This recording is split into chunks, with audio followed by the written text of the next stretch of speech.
উমানগৰ প্ৰাইমাৰীৰ অন্তৰ্গত আমাৰ আংটিয়াৰা গাঁৱৰ মাননীয় ৰাইজ আৰু আমাৰ UPP দলৰে কৰ্মকৰ্তাসকল আজি আমাৰ এই ওপৰৰ পৰা নিৰ্দেশ মৰ্মে স্বচ্ছ ভাৰত অভিযান এইটো আৰম্ভ কৰিছোঁ। এই এতিয়ালৈ আমি 7টামান স্কুল কমপ্লিট কৰি আহিছোঁ আৰু বাকী আছে এটা গাঁও চিগাৰ গাঁও। উদ্দেশ্যটো হ'ল যে আমি স্কুলটো বন্ধ কৰি ৰখাটো প্ৰায় 6 মাহমান হ'ল, 6-7 মাহমান গ'ল। তাতে বহুত জাবৰ জোঁথৰবিলাক মানে জমা হৈ আছে।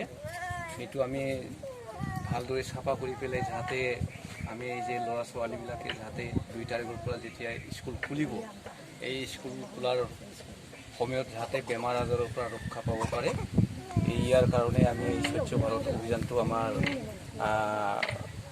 UPP দলৰ পৰা নিৰ্দেশ দিছে,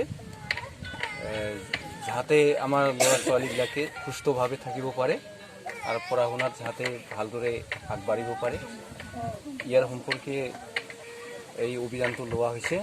লগতে আমি এই স্বচ্ছ ভাৰত অভিযানৰ উদ্দেশ্য লৈ আমাৰ UPP দলত যাতে আমিও মানুহ হিচাপে ৰাজনৈতিকভাৱে বা যিকোনো সামাজিকভাৱে যাতে আমি